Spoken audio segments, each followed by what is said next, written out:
তড়িৎ রসায়নের পঞ্চম ক্লাসে আমার সমস্ত ছাত্রছাত্রীদের আবার স্বাগত জানাই।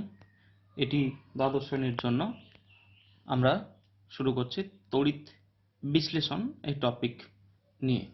তো তার আগে আমরা শুরু করব যে তড়িৎ বিশ্লেষ্য পদার্থ কাকে বলে। তড়িৎ বিশ্লেষ্য পদার্থ কাকে বলে আমরা ছোটবেলা থেকে পড়ছি যে তড়িৎ বিশ্লেষ্য পদার্থ হচ্ছে সেই সমস্ত পদার্থ যাদেরকে জলে দ্রবীভূত বা গলিত অবস্থাতে জলে দ্রবীভূত বা গলিত বা উপযুক্ত দ্রাবকে দ্রবীভূত অবস্থাতেও আমরা বলতে পারি অবস্থায় যারা তড়িৎ পরিবহন করবে এবং তড়িৎ পরিবহন করার ফলে নতুন ধর্ম বিশিষ্ট পদার্থ উৎপন্ন হবে তাদেরকে বলা হয় তড়িৎ বিশ্লেষ্য পদার্থ। আমরা একটু সংজ্ঞাটা দেখি। যেসব যৌগিক পদার্থ গলিত বা উপযুক্ত দ্রাবকে দ্রবীভূত অবস্থায় তড়িৎ পরিবহন করে এবং তড়িৎ পরিবহন কালে রাসায়নিকভাবে বিয়োজিত হয়ে নতুন পদার্থের সৃষ্টি করে তাদের তড়িৎ বিশ্লেষ্য পদার্থ বলে। এবারে তড়িৎ বিশ্লেষ্য পদার্থ বিভিন্ন রকম হতে পারে। যদি আমরা অ্যাসিড নিই তাহলে আমরা নিতে পারি HCl, H2SO4, HNO3, এগুলো হচ্ছে তড়িৎ বিশ্লেষ্য পদার্থ। এবং আমরা CH3, COOH অ্যাসিডিক অ্যাসিড, সেটাও তড়িৎ বিশ্লেষ্য পদার্থ। ক্ষার যদি নিই, ক্ষারের মধ্যে তড়িৎ বিশ্লেষ্য পদার্থ কে কে হতে পারে? NaOH, CaOH এর হোল2 মানে sodium hydroxide, calcium hydroxide, potassium hydroxide, প্রচুর যৌগ আছে। লবণের মধ্যে আমরা সাধারণ লবণ যেমন NaCl কে আমরা তড়িৎ বিশ্লেষ্য পদার্থ বলতে পারি। NaCl, Na2SO4, K2SO4 ইত্যাদি ইত্যাদি আমরা লবণ আমরা নিতে পারি। এখন এই যে তড়িৎ বিশ্লেষ্য পদার্থগুলো আমরা আগেও জেনেছিলাম যে তড়িৎ বিশ্লেষ্য পদার্থগুলো দু ধরনের, একটা মৃদু তড়িৎ বিশ্লেষ্য, একটা তীব্র তড়িৎ বিশ্লেষ্য। এটা আমরা আগেও জেনেছি। যেগুলো পুরো মাত্রায় হয় সেগুলো তীব্র তড়িৎ বিশ্লেষ্য, এবং CH3, COOH এর মধ্যে যে কিছু কিছু পদার্থ আছে সেগুলো মৃদু তড়িৎ বিশ্লেষ্য পদার্থ। তড়িৎ বিশ্লেষণ যে পদ্ধতিতে গলিত বা উপযুক্ত দ্রাবকে দ্রবীভূত তড়িৎ বিশ্লেষ্য পদার্থের মধ্য দিয়ে তড়িৎ প্রবাহের ফলে পদার্থটি রাসায়নিকভাবে বিয়োজিত হয়ে নতুন পদার্থের সৃষ্টি করে তাকে তড়িৎ বিশ্লেষণ বলে। ঠিক আছে? যে পদ্ধতিটার নাম হচ্ছে তড়িৎ বিশ্লেষণ। আচ্ছা, তড়িৎ বিশ্লেষণ কোষ বা ভোল্টামিটার এটা কি না, যে পাত্রে আমরা তড়িৎ বিশ্লেষণ করব সেই পাত্রটিকে বলা হবে তড়িৎ বিশ্লেষণ কোষ বা ভোল্টামিটার। তড়িৎ বিশ্লেষ্য পদার্থকে বিগলিত বা উপযুক্ত দ্রাবকে দ্রবীভূত অবস্থায় যে পাত্রে রেখে আমরা তড়িৎ বিশ্লেষণটা করব তাকে বলা হবে ভোল্টামিটার। তড়িৎদ্বার। এখন তড়িৎদ্বার কি তার জন্য আমাদেরকে একটা ছবি আমরা ব্যবহার করতে পারি। যেমন এখানে একটা আমরা এটা ধরা যাক একটা সরল ভোল্টামিটার, কাঁচের একটা পাত্র। এইখানে আমরা একটা দ্রবণ, প্রথমে একটা দ্রবণ আমরা এখানে রেখেছি, একটা তড়িৎ বিশ্লেষ্য পদার্থের দ্রবণ আমরা রেখেছি। এইখানে আংশিক নিমজ্জিত দুখানা দণ্ড, ধাতব দণ্ড বা অধাতব দণ্ড এখানে হতে পারে। দুটো দণ্ড, দুটোকে আমরা আলাদা আলাদা রং করছি। যে এইখানে একটা রং কালার, এবং এইখানটাতে যাদেরকে আংশিকভাবে এখানে নিমজ্জিত করে রেখেছি তারা হচ্ছে তড়িৎদ্বার। ঠিক আছে? আচ্ছা, এরা কে হতে পারে? এরা হতে পারে তোমার কপার হতে পারে, এটা হতে পারে সিলভার হতে পারে, আবার যে কোনো কিছু খুশি হতে পারে। দুটি আবার তামা হতে পারে, দুটি সিলভার হতে পারে, আবার ইট মে বি প্লাটিনাম ইত্যাদি ইত্যাদি। এরা কিন্তু হতে পারে তড়িৎদ্বার। আমাদের মনে রাখতে হবে ধাতব হতে পারে, আবার অধাতব হতে পারে। এই যে তড়িৎদ্বার আমরা এখানে দু ধরনের দেখলাম, দুটো আলাদা আলাদা রং দেখেছি, একটা সবুজ এবং একটা লাল। এই দুটি আবার দু ধরনের হয়, একটা হয় ক্যাথোড এবং একটা হয় অ্যানোড। এই যে দুটো তড়িৎদ্বার আমরা এখানে দেখছি, সেখানে আমরা দেখব যে তড়িৎদ্বারটিকে, যেমন আমরা এখানে যদি আরেকটা ছবি আঁকি, দুটো তড়িৎদ্বার এখানে আঁকছি আমরা।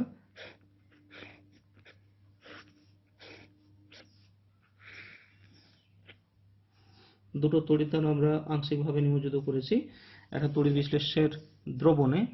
যে তড়িৎদ্বারটিকে আমরা ব্যাটারির পজিটিভ বা বড় প্রান্ত সাথে জুড়বো এক দিকটা, এবং এক দিকটা ছোট প্রান্তের সাথে জুড়বো, তা এই যে বড় সাইন আছে এই দিকটা হচ্ছে প্লাস দিক, আর এইটা ছোট সাইন আছে এই দিকটা মাইনাস দিক।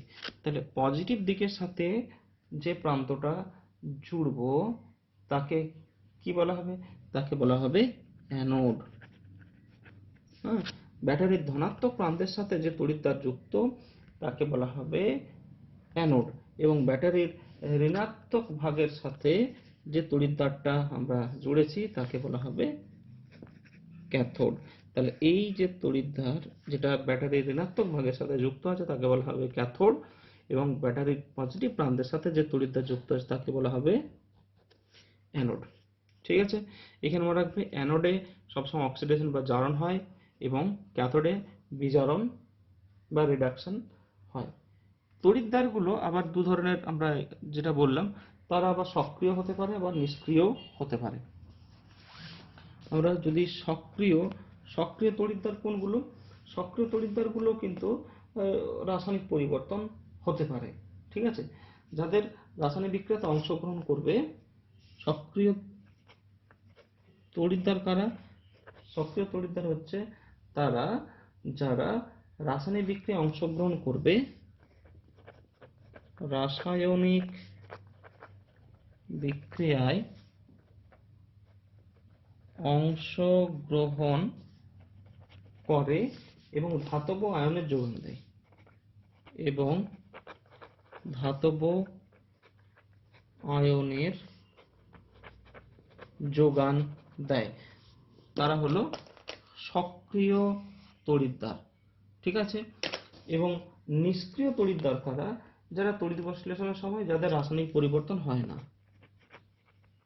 নিষ্ক্রিয়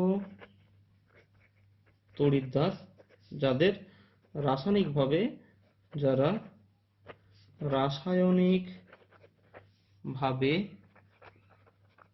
নিষ্ক্রিয়, আর রাসায়নিকভাবে নিষ্ক্রিয় তড়িৎদ্বারগুলোকে বলা হয় নিষ্ক্রিয় তড়িৎদ্বার। এখন আমাদের উদাহরণ জানতে হবে তাহলে। যেমন নিষ্ক্রিয় তড়িৎদ্বারের মধ্যে আমরা প্লাটিনামকে আমরা বলতে পারি।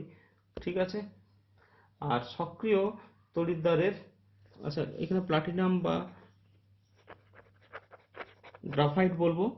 ঠিক আছে, আর সক্রিয় তড়িৎদ্বারের মধ্যে আমরা বলতে পারি যে এজি তড়িৎদ্বারের উপস্থিতিতে AgNO3 দ্রবণ, এটা আমরা বলবো এজি তড়িৎদ্বার কিসের প্রেজেন্সে?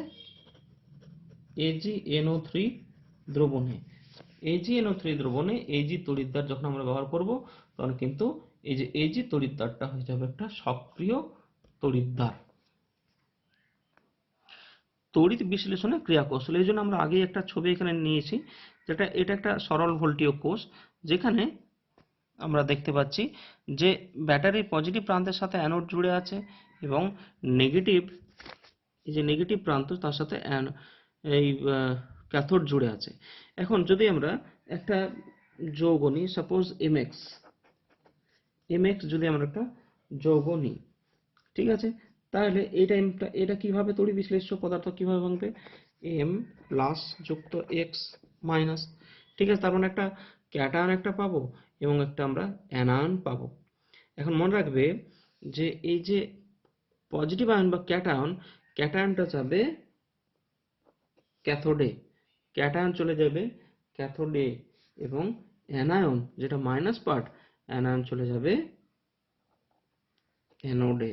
তাহলে কি শিখলাম আমরা? ক্যাটায়ন যাবে ক্যাথোডে আর অ্যানায়ন যাবে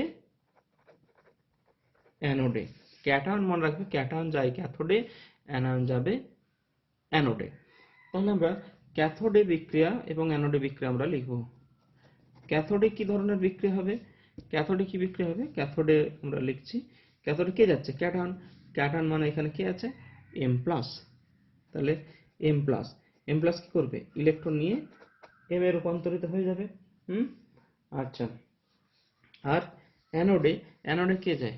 অ্যানোডে দেখো, অ্যানোডে কে গেল? অ্যানোডে গেল এই মাইনাস, মাইনাসটা চলে গেল অ্যানোডে, তাহলে অ্যানোডে গেল অ্যানায়ন, তাহলে এক্স মাইনাস, ও কি করবো, এক্স মাইনাস মাইনাস ইলেকট্রন, তার থেকে হয়ে যাবে এক্স।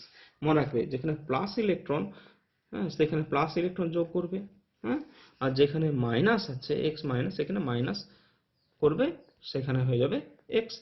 ঠিক আছে, এইটা তোমাদের মনে রাখতে হবে, বা এটাকে তোমরা একটু আলাদা রকম ভাবেও লিখতে পারো, যে এক্স মাইনাস তীর চিহ্ন দিয়ে লিখলে এক্স, মাইনাসটা এদিক চলে গেলে কি হবে, এদিক হয়ে গেলে হবে প্লাস ইলেকট্রন। তাহলে এভাবে তোমরা ক্যাথোড বিক্রিয়া এবং অ্যানোড বিক্রিয়া তোমাদের দুটোই লিখতে হবে।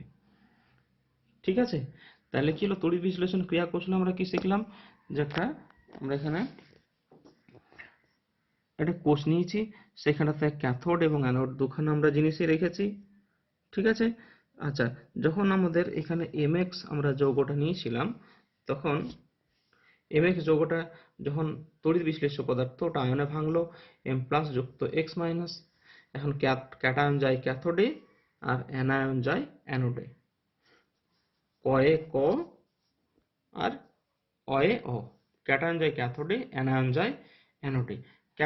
ক্যাথোডে গিয়ে পরে কি করে, এম প্লাস ক্যাথোডে গিয়ে পরে একটা ইলেকট্রন নিয়ে নেয়, নিয়ে এম হয়ে যাবে, এবং অ্যানায়ন এখানে কি করবে, একটা ইলেকট্রন বর্জন করে দেবে। জ্ঞাতব্য বিষয়, এই পয়েন্টটা যেটা আমরা এইবার আলোচনা করব, সেটা কিন্তু আমাদের খুব ভালো করে মনে রাখতে হবে। জ্ঞাতব্য বিষয় কি আছে, ক্যাথোডে সবসময় রাখবে বিজারণ হবে। এখন যদি একাধিক ক্যাথোডে যদি একাধিক ক্যাটায়ন চলে যায়, তাহলে কোন ক্যাটায়নটি তড়িৎদ্বারে গিয়ে পরে বিজারিত হবে? ঠিক আছে, সেইটা তোমার জানার জন্য মনে রাখতে হবে যে যার প্রমাণ বিজারণ বিভবের মান সবচেয়ে বেশি, সেটি ক্যাথোডে সংঘটিত হবে। এটা আমরা পরে একটু আলোচনা করব, এইটা এখন খুব খুব ভালো করে এইখান থেকে এই পর্যন্ত তোমাদেরকে মনে রাখতে হবে।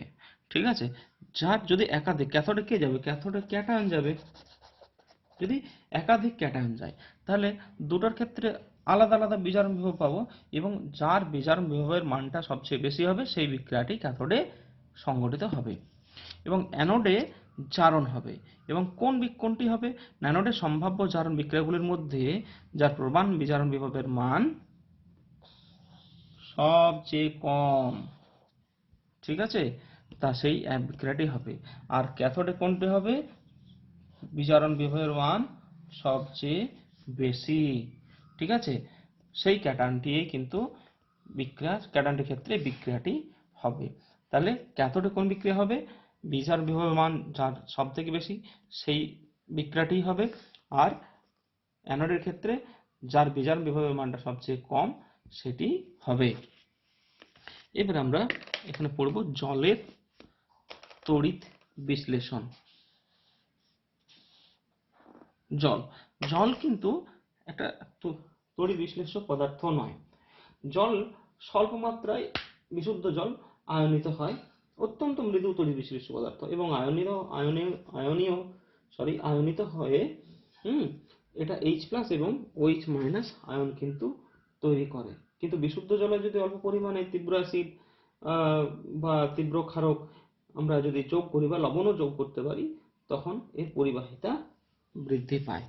ঠিক আছে, তাহলে জলের সাথে আমাদের কি দিতে হবে, জলের সাথে আমরা দিতে পারি NaCl দিতে পারি, আর H2SO4 দিতে পারি, আর NaOH, মানে লবণ বা অ্যাসিড বা ক্ষার যে কোনো পদার্থ কিন্তু আমাকে নিতে হবে। ঠিক আছে, তো আমরা এখন তড়িৎ বিশ্লেষ্য হিসাবে কি নিলাম, তড়িৎ বিশ্লেষ্য হিসাবে আমরা এখন নিলাম গাঢ় H2SO4, ঠিক আছে, যুক্ত কি, গাঢ় H2SO4 যুক্ত পাতিত জল। পাতিত জল আমরা তড়িৎ বিশ্লেষ্য হিসাবে এখন নিয়েছি।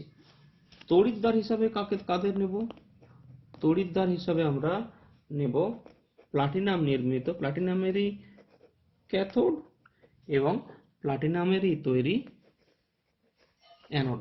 ঠিক আছে, এইগুলো আমরা নিয়েছি। এবার আমরা কি কি আয়ন পাবো, কি কি আয়ন পাবো?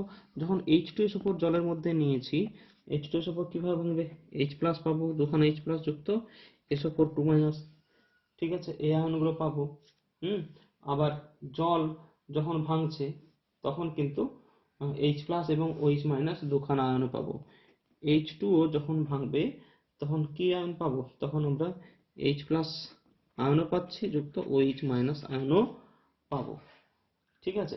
তাহলে এইখানে আমাদের মনে রাখতে হবে যে ক্যাটায়ন আমরা কি কি পাচ্ছি এবং অ্যানায়ন আমরা কি কি পাচ্ছি। ক্যাটায়ন আমরা H প্লাস পাচ্ছি, হ্যাঁ, আর অ্যানায়ন ক্ষেত্রে আমরা পাচ্ছি SO4 2 মাইনাস আয়ন পাচ্ছি, আবার OH মাইনাস আয়নও এখানে পেয়ে যাচ্ছি, ঠিক আছে।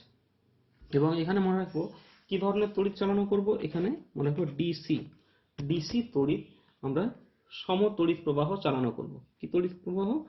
সম তড়িৎ প্রবাহ চালনা করব।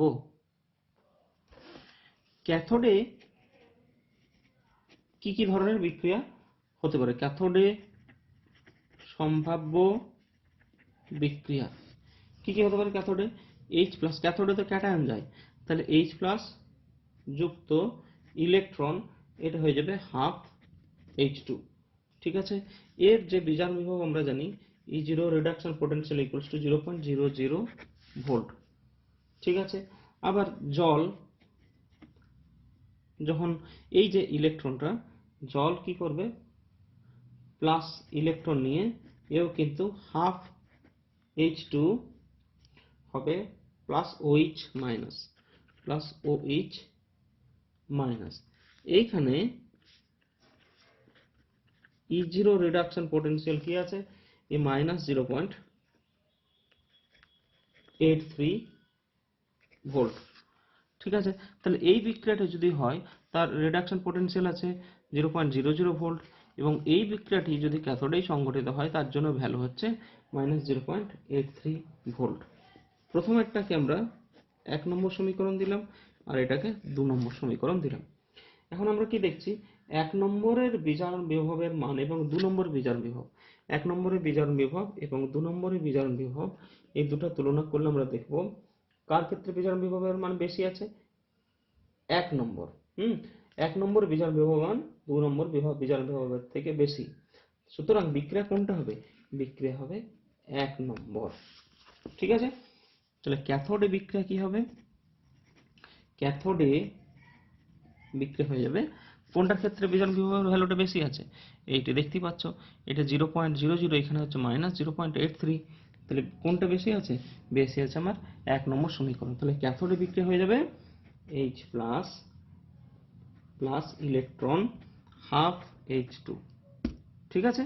তাহলে ক্যাথোডে আমাদের কি উৎপন্ন হলো? ক্যাথোডে হাইড্রোজেন গ্যাস উৎপন্ন হলো। এবার আমরা অ্যানোডে সম্ভাব্য বিক্রিয়া, অ্যানোডে সম্ভাব্য বিক্রিয়া, অ্যানোডে কি কি বিক্রিয়া হতে পারে? জল হয়ে যাবে 2H প্লাস, দেখো এখানে জারণ হয়ে গেল, হ্যাঁ, 2H প্লাস যুক্ত হাফ O2 প্লাস 2 ইলেকট্রন, এখানে E0 রিডাকশন পোটেনশিয়াল হচ্ছে প্লাস 1.23 ভোল্ট। এটাকে আমরা কত নম্বর বলতে পারি? এটাকে আমরা 4 নম্বর, সরি, এখানে আমরা একে 3 নম্বর সমীকরণ আমরা বলবো। আরেকখানা রিঅ্যাকশন আমাদের অ্যানোডে সম্ভব হতে পারে, যেটা হচ্ছে 2SO4 2 মাইনাস, তার থেকে হয়ে যাবে S2O8 2 মাইনাস যুক্ত দুখানা ইলেকট্রন। এখানে E0 reduction potential is equals to plus 2.0 volt. এটাকে 4 নম্বর সমীকরণ দিলাম। তাহলে এখানে আমরা কোনটা দেখব? কোন ক্ষেত্রে বিজারণ বিভবের মানটা কম আছে? অ্যানোডে বিক্রিয়া হওয়ার সময় আমাদের দেখতে হবে যার ক্ষেত্রে বিজারণ বিভবের ভ্যালুটা কম সেটাই হবে। কোনটার ক্ষেত্রে বিজারণ বিভবের ভ্যালু কম? 1.23 নাকি প্লাস 2.0? এইটি কম, সুতরাং এই বিক্রিয়াটি হবে। সুতরাং অ্যানোড বিক্রিয়া হচ্ছে গিয়ে অ্যানোড বিক্রিয়া হবে H2O, তার থেকে হয়ে যাচ্ছে 2H plus plus half O2 plus 2 electron. ঠিক আছে, ব্যাস। তাহলে এইগুলো হলো ক্যাথোডে এবং অ্যানোডে বিক্রিয়া। তাহলে সামগ্রিক বিক্রিয়াটি কি হতে পারে, এটাকে আমরা এই যে রাসায়নিক বিক্রিয়াটা ক্যাথোডে যে বিক্রিয়াটা, এটাকে যদি আমরা 5 এবং এই যে বিক্রিয়াটাকে যদি 6 দিই, তাহলে 5 নম্বর সমীকরণ ইলেকট্রন কখানা? একটা। আর 6 নম্বরে কটা ইলেকট্রন আছে? দুখানা। তাহলে আমরা 5 নম্বর গুণিত দুখানা ইলেকট্রন যোগ 2 দিয়ে গুণ করছি। তাহলে 5 নম্বর সমীকরণ ছিল এটি। তাহলে ছিল, একে যদি 2 দিয়ে গুণ করি তাহলে হয়ে যাবে 2H প্লাস যুক্ত 2 ইলেকট্রন, তার থেকে হয়ে যাবে H2। এবং এখানে 6 নম্বর সমীকরণটা যদি এর সাথে যোগ করে দিই, তাহলে 6 নম্বর সমীকরণটা যোগ করে দিচ্ছি আমরা। তাহলে এটাকে আমরা একটা আলাদা নাম্বারই দিয়ে দিই, এটা হয়ে গেল এখন 7 নম্বর। তাহলে আমরা লিখছি 6 যুক্ত 7 নম্বর সমীকরণটা করে দেখা যায়। তাহলে 6 নম্বর যুক্ত 7 নম্বর করে দেখি, কি দেখব যে H2O, তার থেকে হচ্ছে 2H প্লাস যুক্ত হাফ O2 যুক্ত 2 ইলেকট্রন, আর এদিক থেকে এই সমীকরণ হচ্ছে 2H plus plus 2 electron H2। 6 এবং 7 যদি যোগ করি তাহলে কি পাবো? তাহলে পেয়ে যাবো আমরা H2O তীর চিহ্ন দিয়ে পাচ্ছি আমরা H2 যুক্ত হাফ O2। তাহলে এইটি হয়ে গেল সামগ্রিক বিক্রিয়া। সুতরাং আমরা যেটা আগেও শিখেছিলাম যে ক্যাথোডে হাইড্রোজেন গ্যাস উৎপন্ন হলো এবং অ্যানোডে আমাদের কি গ্যাস উৎপন্ন হলো? অ্যানোডে আমাদের অক্সিজেন গ্যাস কিন্তু উৎপন্ন হলো। আমাদের পরের টপিক কপার তড়িৎদ্বার সহযোগে কপার সালফেটের জলীয় দ্রবণের তড়িৎ বিশ্লেষণ। তো আমরা তড়িৎ বিশ্লিষ্য পদার্থ যেটা নিচ্ছি, তড়িৎ বিশ্লিষ্য পদার্থ নিচ্ছি আমরা CuSO4 এর জলীয় দ্রবণ।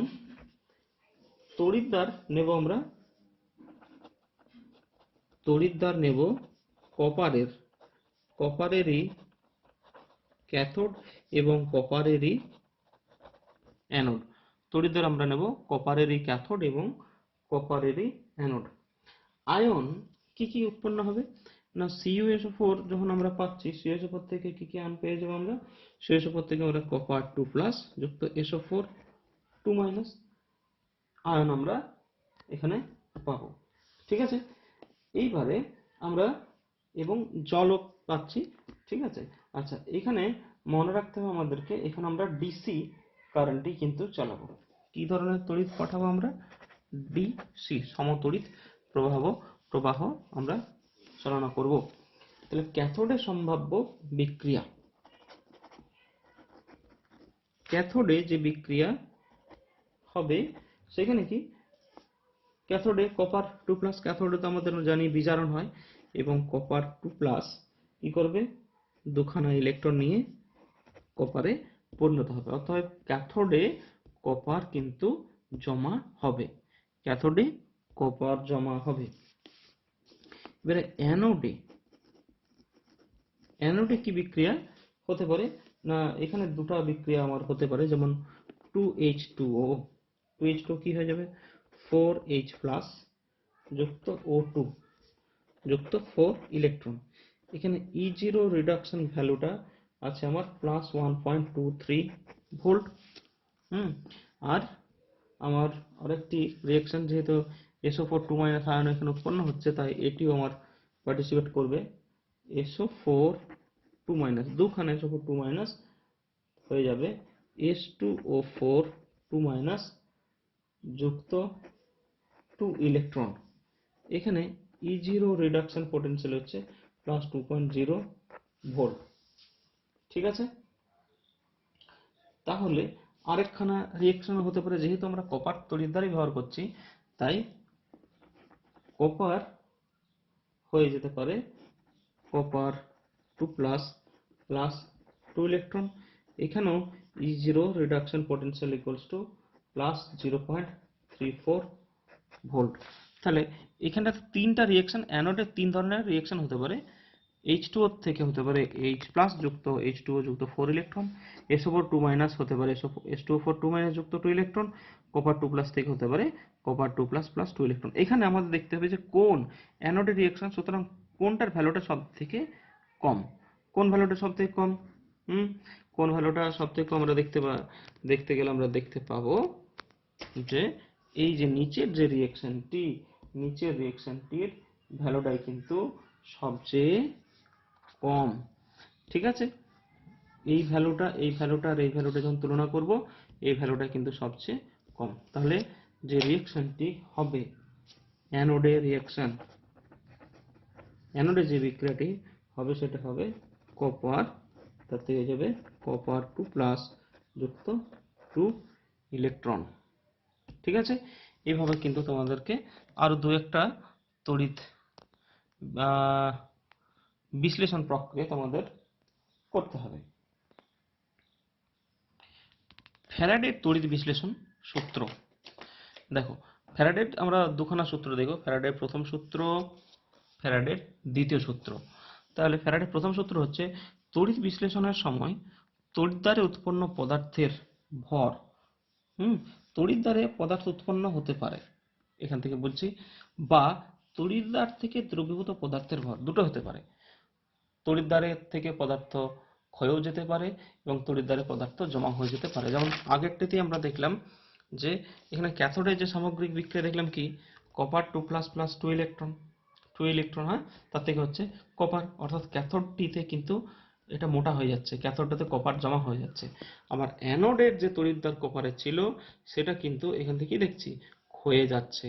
সুতরাং আমাদের মনে রাখতে হবে যে কোনো কোনো তড়িৎদ্বার ক্ষয়েও যেতে পারে, আবার কোনো কোনো তড়িৎদ্বারে কোনো পদার্থ জমা হতে পারে, দুটি হতে পারে। তাহলে তড়িৎ বিশ্লেষণের সময় তড়িৎদ্বারে উৎপন্ন পদার্থের ভর, তড়িৎদ্বারে পদার্থ উৎপন্ন হতে পারে বা তড়িৎদ্বার থেকে দ্রবীভূত পদার্থের ভর তড়িৎ বিশ্লেষণের মধ্য দিয়ে প্রবাহিত তড়িতের পরিমাণের সঙ্গে সমানুপাতিক। তার মানে তড়িৎ যদি তুমি বেশি দাও, বেশি পদার্থ গলে চলে যেতে পারে বা বেশি করে পদার্থ জমা হতে পারে। তাহলে পদার্থ উৎপন্ন হতে পারে বা পদার্থ দ্রবীভূত হয়ে যেতে পারে। সেটা কিসের উপর ডিপেন্ড করবে না, যতটা পরিমাণ তুমি তড়িৎ পাঠাবে তার উপর ডিপেন্ড করবে। গাণিতিক রূপ, যদি তড়িৎ বিশ্লেষণের মধ্য দিয়ে তড়িৎ এর পরিমাণ, তুমি যদি কিউ পরিমাণ তড়িৎ পাঠাও এবং তার ফলে তড়িৎদ্বারে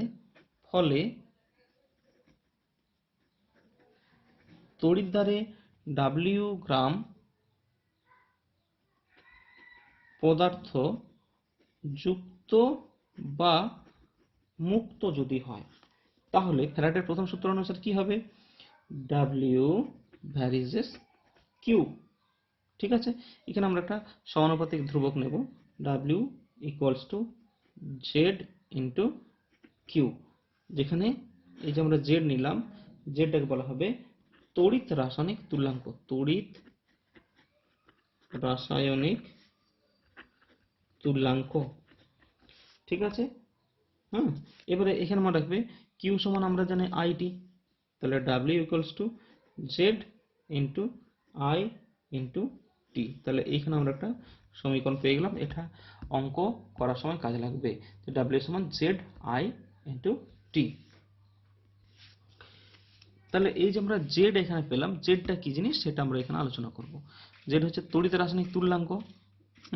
তাহলে দেখো, আমরা ফর্মুলা শিখেছিলাম W সমান ZQ। এখন যদি 1 কুলম্ব তড়িৎ যদি পাঠাই, তাহলে W ইকুয়ালস টু আমরা কি শিখেছি, W শিখেছি Z ইন্টু কিউ। এখন কিউ যদি 1 হয়ে যায়, তাহলে W ইকুয়ালস টু Z হয়ে যাবে। ভালো করে বোঝো, W সমান ZQ। এখন যদি কিউ যদি 1 কুলম্ব তড়িৎ পাঠায়, তাহলে কি Z ইন্টু 1, তাহলে W সমান Z। তাহলে আমাদের এখান থেকে আমরা শিখব তড়িৎ রাসায়নিক তুল্যাঙ্ক কাকে বলবে না, কিউ সমান যদি 1 কুলম্ব যদি হয় তাহলে W equals to Z into Q. এখানে কিউ যদি 1 হয় তাহলে W সমান হয়ে গেল জেড। সুতরাং কোনো তড়িৎ বিশ্লেষ্যের মধ্য দিয়ে 1 কুলম্ব তড়িৎ পাঠালে কোনো তড়িৎদ্বারে যত গ্রাম পদার্থ উৎপন্ন হয় তাকে উক্ত পদার্থের রাসায়নিক তুল্যাঙ্ক বলে। ঠিক আছে, কোনো পদার্থের তড়িৎ রাসায়নিক তুল্যাঙ্ক বলে। তাহলে 1 কুলম্ব তড়িৎ পাঠালে কি হবে, কিউর বদলে 1 লিখবো, তাহলে W ইকুয়ালস টু জেড হয়ে গেল। তাহলে 1 কুলম্ব তড়িৎ পাঠালে কোনো তড়িৎদ্বারে যে পরিমাণ পদার্থ মুক্ত হবে সেই পরিমাণ তড়িৎকে তাকেই পদার্থের তড়িৎ রাসায়নিক তুল্যাঙ্ক বলে। তাহলে জেড এর একক কি হবে, জেড এর একক হয়ে যাবে আমাদের Z equals to W by Q. তাহলে গ্রাম বাই কুলম্ব, তাহলে জেড এর একক হয়ে যাবে গ্রাম পার কুলম্ব। জেড এর একক হয়ে যাবে গ্রাম পার কুলম্ব। ফ্যারাডের দ্বিতীয় সূত্র, বিভিন্ন তড়িৎ বিশ্লেষ্যের গলিত বা দ্রবীভূত অবস্থার মধ্য দিয়ে একই পরিমাণ তড়িৎ পাঠালে ভিন্ন ভিন্ন তড়িৎ দ্বারা উৎপন্ন পদার্থগুলির ভর তাদের নিজ নিজ রাসায়নিক তুল্যাঙ্কের বা তুল্যাঙ্ক ভারের সমানুপাতিক। তার মানে যদি আমরা একই পরিমাণ তড়িৎ পাঠাই সিলভারে এবং কপারে, তাহলে কি হবে, দুটো কি একই পরিমাণ পদার্থ মুক্ত হবে না, দুটো কিন্তু একই পরিমাণ মুক্ত হবে না, আলাদা আলাদা হবে। ঠিক আছে, ঠিক আছে, কত পরিমাণ হবে সেটা তাদের রাসায়নিক তুল্যাঙ্কের উপরে ডিপেন্ড করবে এবং পদার্থ উৎপন্ন হওয়াটা রাসায়নিক তুল্যাঙ্কের সাথে সমানুপাতিক হবে। তাহলে আবার পড়ি যে বিভিন্ন তড়িৎদ্বারে তড়িৎ বিশ্লেষ্যের গলিত বা দ্রবীভূত অবস্থার মধ্য দিয়ে একই পরিমাণ তড়িৎ পাঠালে ভিন্ন ভিন্ন তড়িৎ দ্বারা উৎপন্ন পদার্থের ভর তাদের নিজ নিজ রাসায়নিক তুল্যাঙ্কের বা তুল্যাঙ্ক ভারের সমানুপাতিক। গাণিতিক রূপ, গাণিতিক রূপে আমরা ধরি যদি আমরা দুটা পদার্থ নিই, আমরা যদি একটা AX পদার্থ নিলাম আর একটা পদার্থ নিচ্ছি আমরা BX, যদি দুখানা পদার্থ নিই AX এবং BX, এখানে দুটোতেই যদি Q পরিমাণ তড়িৎ পাঠানো হচ্ছে, BX কেও Q পরিমাণ তড়িৎ পাঠালাম এবং AX এর জন্য আমরা Q পরিমাণ তড়িৎ পাঠালাম। ঠিক আছে, এর ফলে এই প্রথম পদার্থটির, ঠিক আছে, এই প্রথম পদার্থটির এবং বি পদার্থের তুল্যাঙ্ক ভার যদি এর তুল্যাঙ্ক ভার এ, এখানে যে এ আছে এ এর তুল্যাঙ্ক ভার যদি আমাদের ধরি E1 আর যদি বি এর তুল্যাঙ্ক ভার যদি E2 ধরি, এগুলো কি, এগুলো হচ্ছে তুল্যাঙ্ক ভার। E1 এর তুল্যাঙ্ক ভার হচ্ছে E1 আর বি এর তুল্যাঙ্ক ভার হচ্ছে E2 হলো। এখন কিউ পরিমাণ তড়িৎ পাঠানোর ফলে যদি এ পদার্থ W1 গ্রাম মুক্ত হয় এবং বি এর যদি W2 গ্রাম হয় উৎপন্ন হয়, তাহলে ফ্যারাডের দ্বিতীয় সূত্র অনুযায়ী কি হবে, নিজ নিজ পদার্থের যে উৎপন্ন পদার্থের ভরটা তাদের নিজ নিজ রাসায়নিক তুল্যাঙ্ক বা তুল্যাঙ্ক ভারের সমানুপাতিক। তাহলে কি হয়ে যাবে, W1 ভ্যারিসেস E1 এবং এক্ষেত্রে হয়ে যাবে W2 ভ্যারিসেস E2। তাহলে কি দেখছি, AX এবং BX আমরা দুটো পদার্থ তড়িৎ বিশ্লেষ্য পদার্থ নিয়েছি যাদের মধ্যে আমরা কিউ পরিমাণ তড়িৎ পাঠিয়েছি। তাহলে এ ধরা যাক যদি W1 পদার্থ W1 গ্রাম মুক্ত হলো এবং বি যদি W2 গ্রাম পদার্থ মুক্ত হলো। ঠিক আছে, এবং এর যদি তুল্যাঙ্ক ভার E1 হয় এবং বি এর তুল্যাঙ্ক ভার যদি E2 হয়, ইকুইভ্যালেন্ট ওয়েটের থেকে E আসছে, তাহলে ফ্যারাডের দ্বিতীয় সূত্র অনুসারে W1 varices E1, W2 varices E2। তাহলে এই দুটোকে যদি আমরা সমান ভেদের সূত্র অনুসারে আমরা কি লিখতে পারি, W1 by E1, W1 by W2 সমান E1 বাই ই টু। এই যে সূত্র আমরা পেয়ে গেলাম, এটা ফ্যারাডের দ্বিতীয় সূত্রের গাণিতিক রূপ। ঠিক আছে, তড়িৎ রসায়নের পঞ্চম ক্লাস এখানে শেষ হলো। পরবর্তী ক্লাসে আবার দেখা হচ্ছে। ততক্ষণ পর্যন্ত সবাই ভালো থেকো, সুস্থ থাকো এবং মন দিয়ে পড়াশোনা করো। ঠিক আছে, থ্যাংক ইউ অল।